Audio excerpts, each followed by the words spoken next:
Very much. Everybody, welcome to the meeting of the Northern Committee. I'm Councillor Jean, Chair Committee. Not too far today. Event on the building. I'm obliged to inform this meeting live stream and recorded, but I also ask please ensure the mobile phones are switched off and ensure the volume on your laptop is muted. Like that. To ensure that members of this committee and all points raised by the public speakers are properly heard, I must advise that I will not tolerate any disruptive behaviour. This is a meeting held in public, not a public meeting, and if such behaviour takes place and persists, I will adjourn the meeting. Members should ensure that they are present throughout the meetings. You cannot vote on an item if you have not heard all of the debate. Can members and officers introduce themselves each time before they speak, so those listening know who is speaking? I shall now ask members of the committee and officers to introduce themselves. Tim Ward, Committee Officer. Interesting place, listen. Done myself. Sorry. Charlotte Morrison, Planning and Development Services Manager. Louise Dartnell, Councillor for Common and Sutton and Shrewsbury. Kelvin Hall, Principal Planning Officer. Louise Evans, Principal Planning Officer. Rosie Radford, LPM. Mark Owen, Oswald Street South East.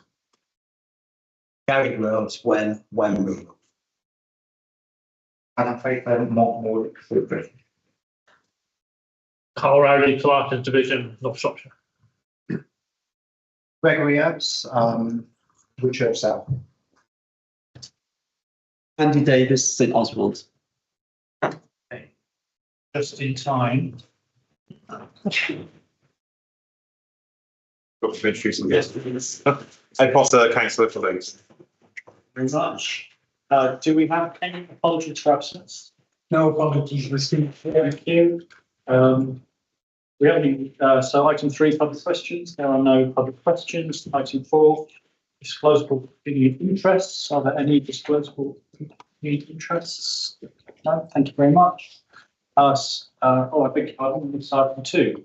To confirm the minutes of the meeting of the Northern Planning Committee held on the 17th of June, attached. Can I see a proposal for those minutes, please? Thank you very much, Andy. Seconder, thank you, Greg. We're all happy to receive those minutes. Thank you very much. Okay, let's move straight on then to item 5. Land adjacent former Turnhill Quarry, Turnhill, Market Drayton, Shropshire. And so over to the officer, please. Chair, this is an application for planning permission for extraction of salmon gravel to form a northwest extension of former Turnhill Quarry,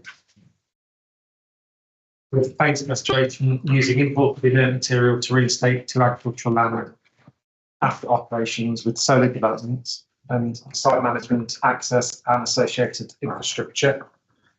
This plan is the OS plan that shows the position of the site in relation to Market Drayton, which is the northeast. And you can see the principal highway, the A41, to the northeast of the site as well. Moving on to the next one. A bit more detailed location plan. The application site boundary edged in red. The former Turnhill Quarry, to the southeast, which is now been restored to a lake in blue.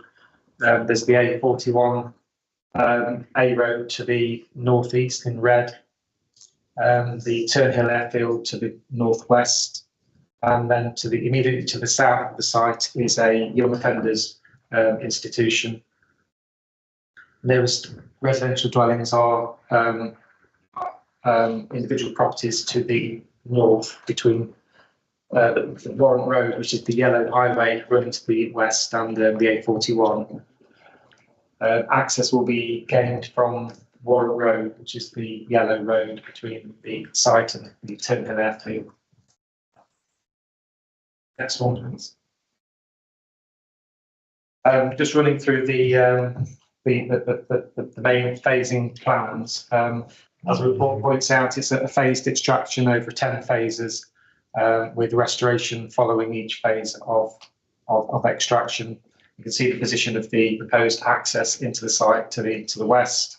This will be the first phase with in green the screen bunds, visual screen bunds around the west and south of the site. The office and car park space just to the north of the access road, and then the screening plant for the extracted sand to the east of that.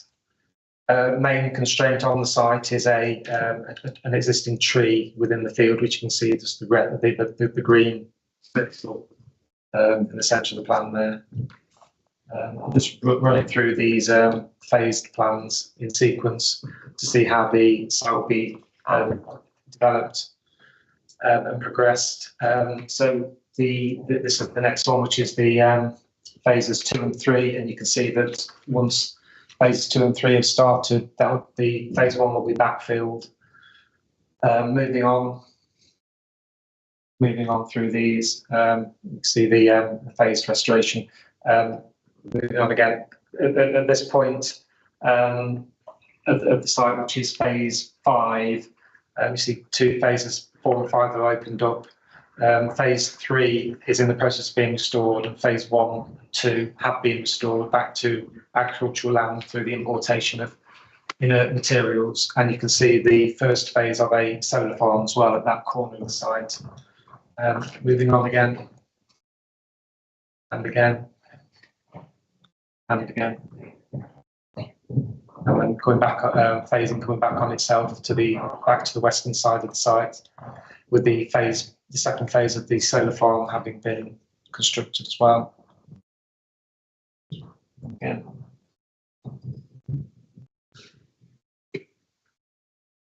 The argument being that only a small part of the site is exposed at any one time to extraction, with infilling following close behind. Next one. And again. This is a cut section showing the screening mounds and the general site structures, including a site office, transformer building in relation to the solar farm, and the depth of extraction. Moving on. And this shows the landscaping being proposed. There's a condition proposed which requires that the first part of the development includes advanced planting at the site to provide immediate impact in terms of visual screening along the western side of the site and along the northern boundaries as well. And you can see the existing, but they are in brown.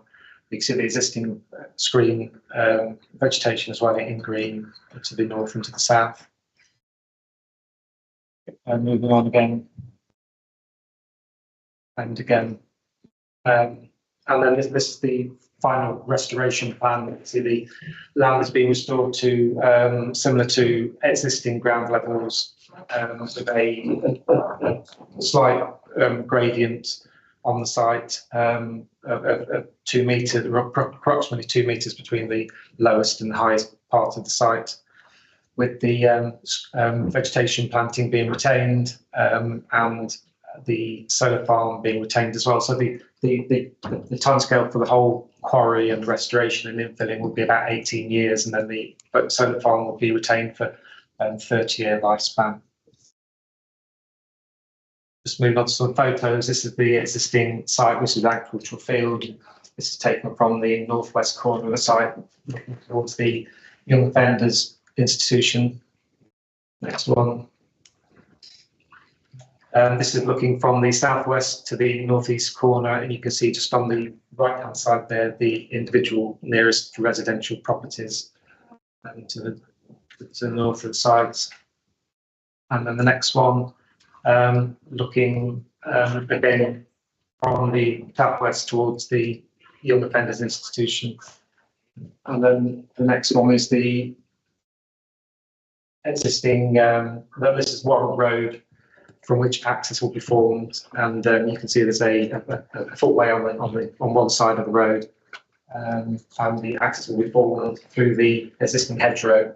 And existing field access will be stopped up as part of the proposal, so there'll only be one access along the stretch of the road. So in terms of the application itself, it's brought to committee as a major application and also in recognition of the objection of the parish council and the adjacent parish council. You'll see that there's no objections from any of the technical consultees. The MOD and the prison service have recommended that conditions are imposed to deal with site management matters, and they're included in the report. In terms of the concerns raised by the parish councils, these are mainly traffic and highways related matters. Officers have sought to address these through conditions, including the requirement that there's a traffic and routing management plan as part of the site to ensure that HGVs only go directly to and from the A41 unless there are specific reasons why they would need to turn left out of the site. For example, if they're doing a local delivery and it wouldn't be efficient to have to go the long way around to get to that local delivery. Obviously there will be a phasing plan that will need to be adhered to ensure that restoration follows behind any extraction. Just in terms of just the benefits, obviously it's providing an opportunity for provision of sand and gravel, B&G items net gain being provided at 35%, and there are economic benefits as well, and on the basis that it's in line with the windfall policies in relation to minerals extraction, officers are happy to recommend that the planning commission is granted, subject to conditions in a section 106 of the Chair. Thank you very much. We have two speakers. The first is a speaker against, but it will be read by our solicitor, and it's from Councillor Sarah Clanton on behalf of Stoke Alton Parish Council. Thank you, Chair. Parish Council is disappointed to learn that Shropshire Council is being recommended to approve application number 2403087 EIA, especially in light of our concerns of the traffic arising from the development. The Parish Council has read the report to committee and is however pleased to see that the traffic routing suggested by the Parish Council has been adopted and will form part of the planning conditions attached to the approval. The Parish Council maintains its concerns about the level of noise and dust that this development could generate, but recognises that this should be able to be mitigated with sufficiently rigorous conditions for site working and proper enforcement. However, the Parish Council will still wish to see the imposition of an additional condition attached to any approval, to the effect that the applicant shall submit a detailed and linked working and restoration phasing plan. This should require the restoration of the site not to lag more than 2 phases behind the extraction. Should a shortfall of restoration material arise, it is important that the residents of our parish are not left with fully extracted or incompletely restored site. I trust that the planning committee and the officers will recognise that this is a reasonable request for the protection of our parish and see fit to include such a condition in addition to those already identified. Thank you for the opportunity to raise this matter. Thank you very much. And then we have the agent, Simon Harris. Thank you. You have 3 minutes from when you begin to speak. If you press the right hand button, then it should light up. Good afternoon.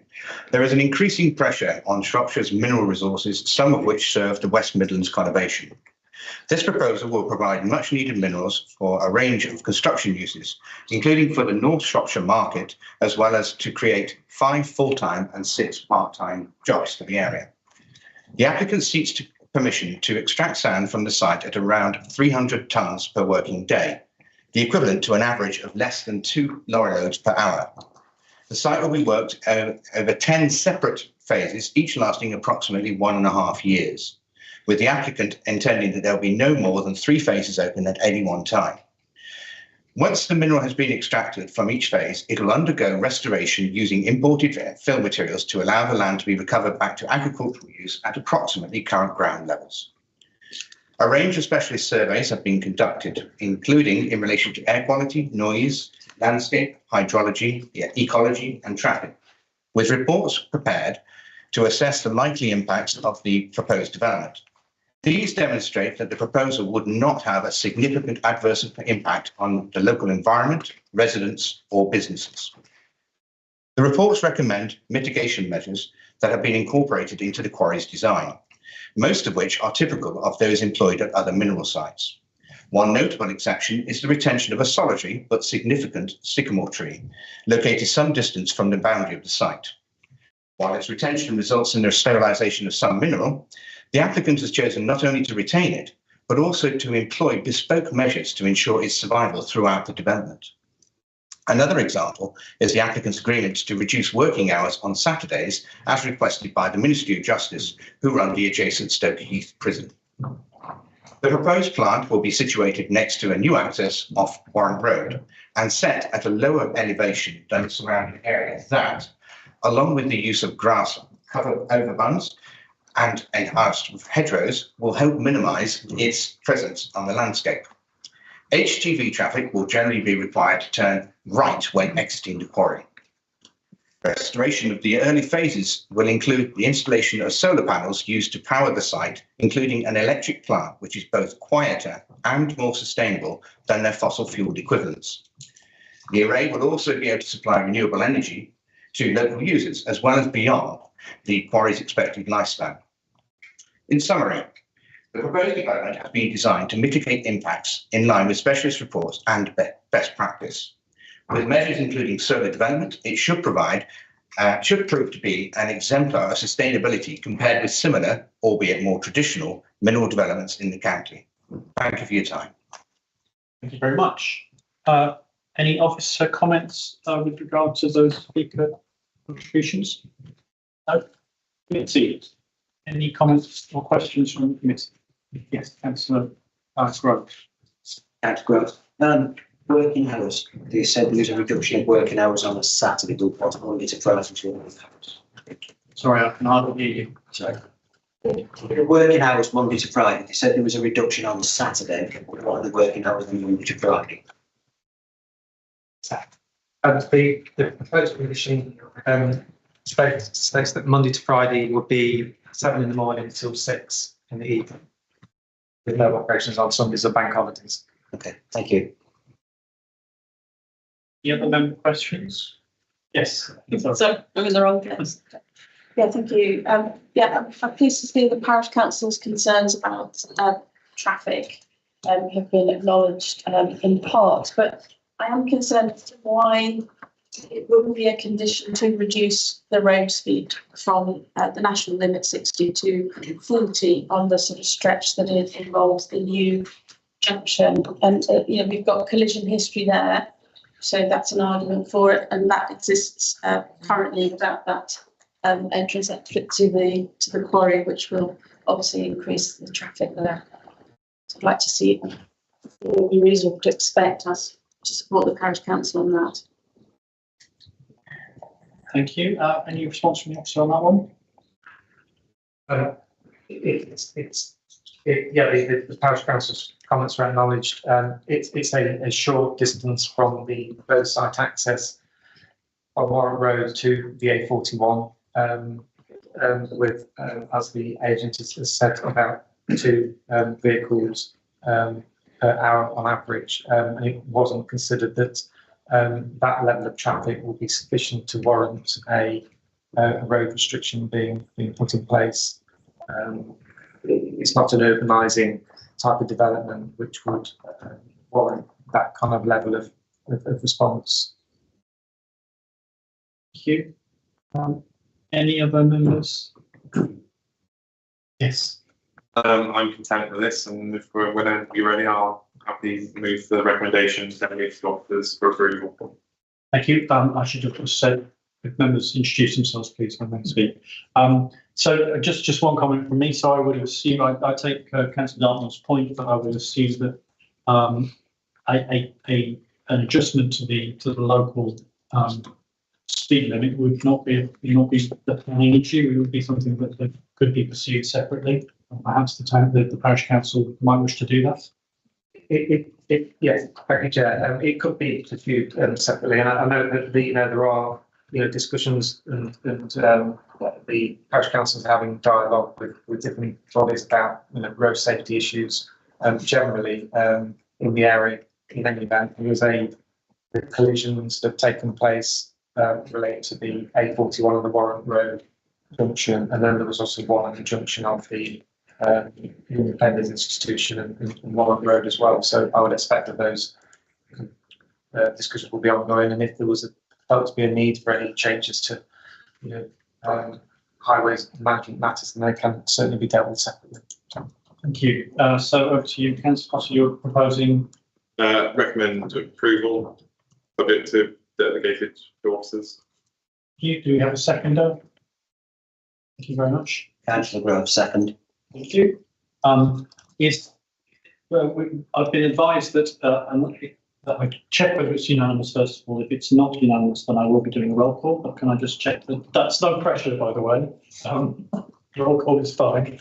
Can I just see an indication by hand, please, whether we're all in favour? That is unanimous. Okay. Thank you very much, committee. Moving on to item 6, proposed residential development and adjacent to Hotley, Shifty Road, Admiral. To the officer, please. Thank you. So this application relates to the erection of 2 dwellings and associated landscaping in the settlement of Hadnell. Here are the location plan and plot plan of the proposal. Members will be able to see that the site is formed of 2 plots on either side of a 2-storey dwelling known as Homely. Plot 2 utilises the existing access from the A49 Shrewsbury Road, running adjacent to the neighbouring property of Chapel House, and plot 1 is accessed from a neighbouring housing estate of Willow Court. Slide, please. Here we have the proposed floor plan and roof plan for plot 1. Next one, please. And next we have the elevations. Members will be able to see that plot 1 is proposed as a 3-bed bungalow. Slide, please. Here we have the proposed plans for plot 2. Plot 2 is proposed as a 4-bedroom detached dwelling, which will mirror Homely in terms of its form and orientation. Sorry, next slide, please. Indication. Slide, please. Next, we have the access plans. Plot 2 will be accessed from Shrewsbury Road, as I just said, and this is an existing access for Homely, which will become a shared private drive. As you can see from the plans, the access is capable of achieving a 43-metre visibility display in either direction and is wide enough to allow a few vehicles to pass at this junction with Shrewsbury Road. Slide, please. Next, we have the proposed biodiversity gain plan. Members will be aware that there's a requirement for development to provide a 10% gain, and the proposed development indicates a 12.6 gain in this instance. This will be reviewed by the council's ecologists and will found to be appropriate. In accordance with legislation covering this matter, the gain can only be approved following the determination of the planning application. But the indicative plan does provide assurance that a suitable gain can be achieved at the site. Next slide, please. And finally, we have some pictures of the 2 sites here. Here is plot 1 with the neighbouring dwelling of Homely in the top 2 pictures, and Amstel House in the lower 2 pictures. You can just see beyond. Next slide, please. Next, we have the proposed access into plot 1, which is access of Willow Court, a residential cul-de-sac. Next slide, please. Here we have plot 2, which is situated between Homely and Chapel House. Chapel House is the dwelling that can be seen on the top left-hand picture. In the bottom right, you can see the roofs of the garage and dwelling, which is 33 Shrewsbury. Next slide, please. And here we have the images of the access into plot 2 from Shrewsbury Road. Next slide, please. And finally, to give members some context, here we have a Google Earth image of the settlement of Hadnell. Development is denoted by the 2 tiny red dots. Philip, you can just see them. Yeah, so. Members will appreciate that the site does represent infill development within the settlement. So as members will appreciate from the officer's report, the proposal is 2 dwellings within Hadnall, and it's contrary to the housing policies of the development plan, which restrict open market housing in the countryside. Nevertheless, the site is in a sustainable location with access to facilities nearby, and the proposal would not result in expansion of the limits of the village into the open countryside. Therefore, taking account of the council's lack of a 5-year housing land supply, to the judgment of officers that there are no material considerations of significant weight that would demonstrably outweigh the presumption in favour of sustainable development. And as such, it is recommended that planning permission be granted, subject to the conditions set out in Appendix 1 of the officer's report. Thank you.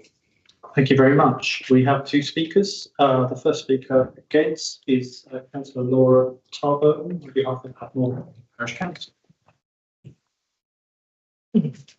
You press the right hand button, and then when you begin, the clock will start. And you have 3 minutes. Okay, thank you. Afternoon all. The main concern around development in Hadnall centres around the capacity of drainage and sewage in the area, as well as flooding and, of course, our countryside status that's been mentioned. Severn Trent Water have acknowledged that the system in Hadnall is over capacity. Some residents suffer horrendous flooding with backing up of sewage. One elderly lady in particular has been severely flooded 3 times. New families are having to put cling film over their toilets to prevent overflow, and soiled goods are swimming through our streets. To add any properties to this already strained system would be irresponsible. The planning officer mentions that Severn Trent have prioritised remedial works in Hadnall. However, at this point, we have no confirmed dates or schedule of works to be undertaken. It's suggested that the application could be approved without mains connection, but this does not address the flood risk. It's difficult to see why the planning department would approve any planning in an area which is known to have flooding issues, which have been publicly acknowledged by Severn Trent. It's also mentioned that a Grampian has not been placed on the planning application by Severn Trent. The Parish Council have worked tirelessly with Severn Trent, Shropshire Council and Helen Morgan's office to try and protect residents from the flooding and drainage issues. We've requested a Grampian to be put on the 2 largest current development proposals. Our volunteers' times and resources are limited, therefore we do somewhat have to pick our battles. Severn Trent have not been asked to put a Grampian on this planning application. It's not that they've refused to do it or think it's unnecessary. Secondly, Hadnall is still designated countryside. Under the existing local plan, Hadnall is not identified as a settlement to accommodate market residential development. There is no formalised development boundary with which infill development could be approved. Whilst I understand that the planning application should be looked at independently, given the lack of a protection from a local plan, it's important to look at the wider picture. Previous objections on the grounds of Hadnall being designated countryside before the local plan was withdrawn were raised by the Parish Council. The first of these, the 4 dwellings and the land built to the south of Hall Drive, was granted on appeal, mainly because of the emerging plan, which of course is now null and void. The second, the 5 dwellings at Hermitage Farm, which have outline planning permission, did not come to committee despite concerns raised due to the emerging plan. The council were asked to reconsider their stance on the application, which they did not. However, the plan did not emerge, so it's argued that these planning decisions should not have been made. The decision relating to these 2 dwellings is not just about 2 dwellings, it's about 2 dwellings plus 4 already in build and 5 granted outline permission, plus over 100 current houses in planning application. Thank you. Very much. Any comments from you with regard to those contributions? Thank you. Okay, over to members. Yes. Thank you. Councillor Dartnell, Colin and Sutton. I'd like to ask, vis-a-vis the last speaker's comments, could I ask why the council would not consider putting granting conditions in place for this proposal? I think it was the question to the officer or to the... To the officer, but Yeah. to the officer. Because we at a later stage that would come, because then obviously we haven't had the 4 rounds. I think we have another speaker, don't we? My apologies, my apologies. Yeah, thank you. No. Sorry, Rosemary, I should have waited for you. Yeah, we'll take You can ask if you have a question to. You can ask for- Yeah, okay. Apologies, everybody. Apologies, everybody. So does anybody have any questions for our speaker who's just spoken? That question was probably more for an officer. It was, yes. Yeah, let's go back to that. In which case, we'll move on to the second speaker, my area. So.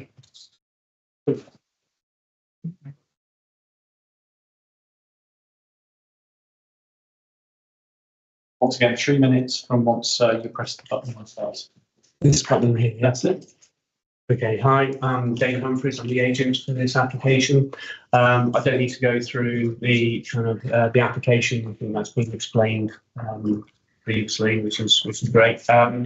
Just regarding the drainage, we understand, we acknowledge that the Severn Trent Asset Protection Team, that we cannot connect to the public sewer at present. It's understood there's a new system to be in place in Hadnall in 2029. Until we can connect to that system, we can provide an on-site solution for the treatment plant and surface water drainage, and that can be dealt with on-site. Obviously, we need to provide the details for that, and that can be subject to a condition if it was approved. Just going back to the 5-year housing supply, as you're aware, the council do not have a 5-year housing supply. And this application represents sustainable development in its location and does not impact on the neighbouring properties, and we think it should be supported. In conclusion, the site is sustainable in its location with access to facilities nearby, and the proposal would not result in an expansion to the limits of the village into the open countryside, and will contribute to the social and economical vitality to the benefit of the local community. That's it. Thank you very much. Are there any questions to the speaker? Andy Davis. Can I ask you what drainage solutions you have in mind? A package treatment plant. So it's not a septic tank, it's a treatment plant. So it'll be clean water, and then we will have to do a porosity test on the ground to make sure that the ground is suitable for the capacity for the water. Thank you. Thank you. Thank you very much. Okay.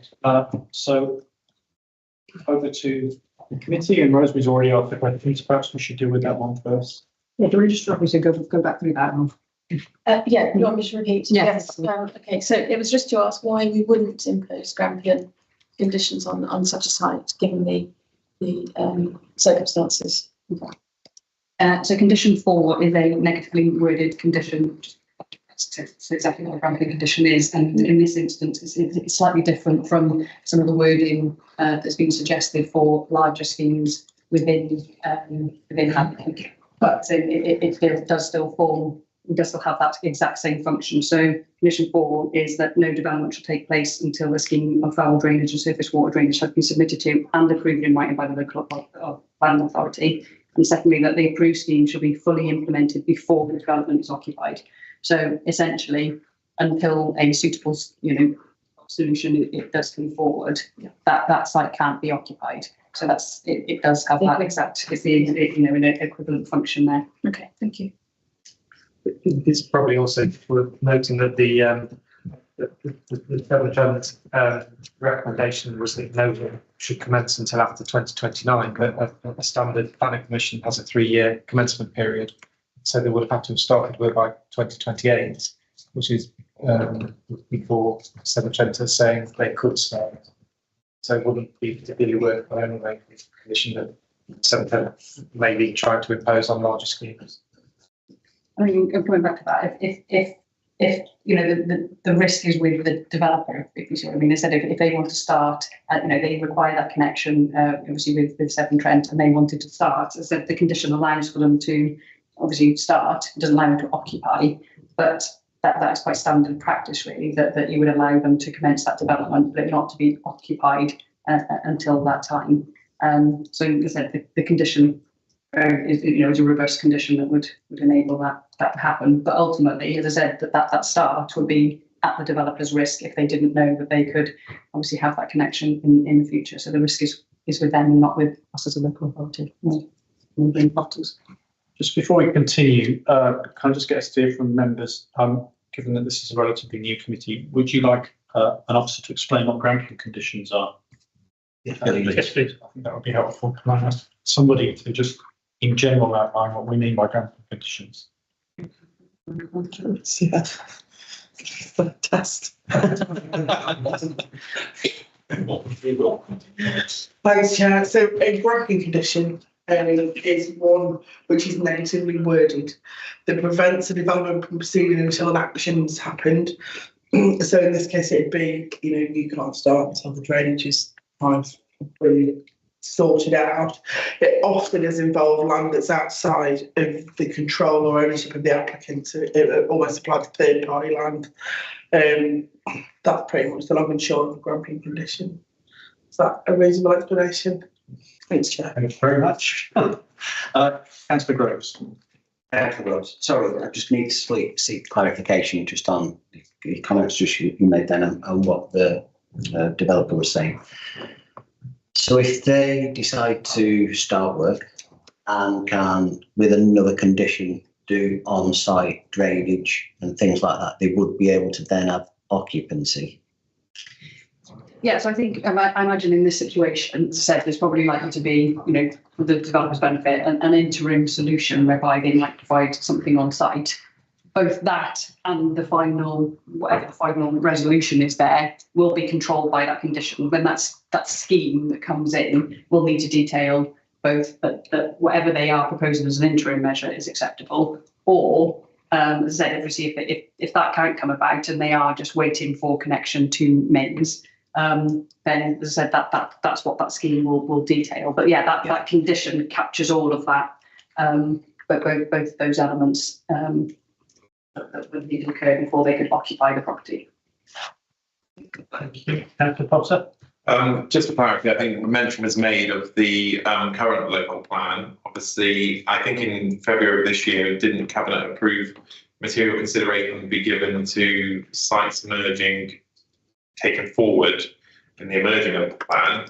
I'm assuming because this is a sustainable location, that material consideration is what we're using to assess animal in terms of development. Is that right? Yeah, so it's sort of irrespective of that, because Hadnall, both in the current plan and in the emerging plan, was to remain open countryside as far as I'm aware. But what we have here is a settlement of a scale that has got certain facilities that previous inspectors have determined is a sustainable location for development. So even before the lack of 5-year housing land supply, inspectors came to that conclusion and have permitted development in that settlement. But we now have a situation where we have a lack of a 5-year housing land supply and development has come forward in this settlement. So it adds weight to that overall argument that this is a sustainable location for development of that scale. So as I said, we've got two dwellings here within the settlement. Yeah, I was just surprised it wasn't allocated as a hub in the emerging local plan. It's got a school, church, village hall, shop. It is allocated. In the emerging. Sorry, I take that back. It says, well, no, this is not my area. So thank you very much for that. Yeah, so sorry, yes, it may well be, but yeah, as I said, it all adds weight to the. Weight to the. That's what. Yeah, as I said, yeah, sorry, I wasn't quite knowing that. Got it. You caught me out. Sorry. Not intentionally. Thank you, Councillor Groves. Councillor Groves, unless there's any other discussion, Chair, I'll propose we go with the officer's recommendation. Thank you. I would actually just like to, I'll take that and we'll come back to it. I just wanted to explore a couple of other issues myself. So one is the planning, is this the flooding issue? So just to have clarity about what sort of flooding we're talking about. Is this in a floodplain or are we talking about different sorts of flooding? And I think the officers, as long as that. And the second point is just to really, I suppose, to make clear that we did listen to the speakers. So in terms of the sort of open countryside and area and allocation of placing of these homes, I specifically asked for this final image because I thought it was useful for members to see how it is within the settlement. It's not extending into the countryside, and I thought that was an important point in terms of that particular issue. But it'd be interesting to hear something around the flooding issue. We're just coming to that very point.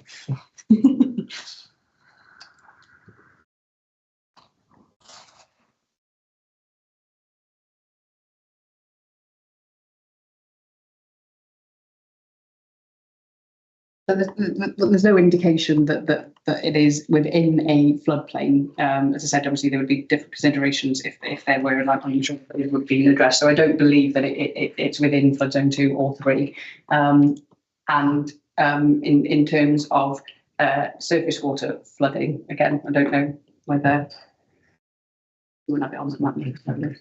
No, there's no indication that it is subject to that. I think there's some of the sort of drainage issues that you were raising were in relation to, yes, backfilling of And surface water drainage and surface water flooding.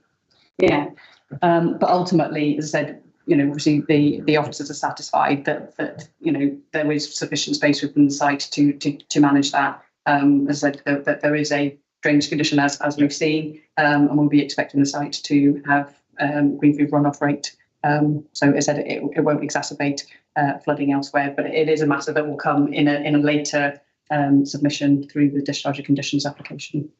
Okay, thank you. So we have a proposal on the table to accept officers' recommendations. Is that right, Councillor Groves? Do we have a seconder? And the seconder. Can I just get an indication from everybody, please? And that is also unanimous. Thank you.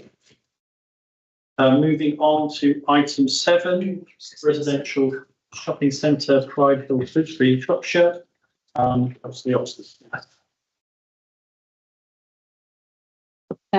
Okay, well, yeah, I won't. Sorry, I won't take you through the individual slides. So if Tim just wants to flick through as we go, as I speak, it's probably. So this proposal is a minor material amendment to the approved Riverside development. The changes comprise of adjustments to the staircase and lift shaft connecting the park area to Crankle footbridge, relocation of an internal plant equipment, the addition of bullnose ends to the steps, and the repositioning of one tree. These modifications are necessary to support the ongoing incremental implementation of the scheme during its phase construction.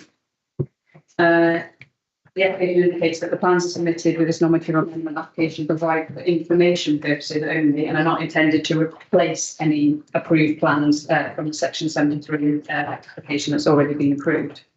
The scheme will continue to be built out in full accordance with that existing permission. However, these minor design changes are proposed to ensure that the park and the lift staircase function effectively for public use as the construction programme and meanwhile uses progress. So it's the officer's recommendation that permission be granted and the minor amendments are accepted as such. Thank you very much. So just to point out, this is a minor amendment. It's only coming to committee because it's a Shropshire Council application. So I'm minded to put it straight to a vote unless anybody has any comments. No, in which case. I'll second that. Thank you.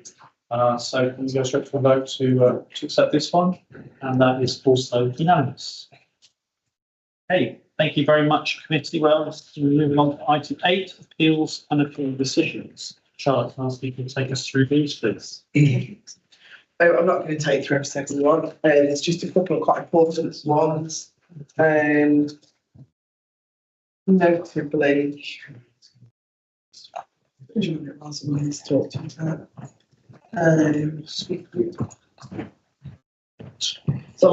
one, which is long between Longley Road and Beeham Shrewsbury. Some pretty good appeal results anyway. I think 3 out of 4. But the last paragraph of this one is quite comforting, I think, to us as an authority. Support for new housing in the development plan and the framework is not at the expense of ensuring that developments are appropriately designed and integrated suitably with their surroundings. So what that's saying is, despite the tilted balance, there is still reasons that development has to still be of a certain quality. So there's some quite interesting snippets in some of these appeal decisions. So I would, or perhaps if you can't sleep, But, you know, I would commend reading them, you know, when you've got time to do so. Thank you very much. Any comments on any of those? No, thank you. So moving on to the final item, date of the next meeting is we're due to meet again on Tuesday, the 19th of August. Can I just confirm with Councillor Owen that you're available for that? Because I'm not. I am available, yes. And that concludes the meeting. Thank you very much. If members don't mind just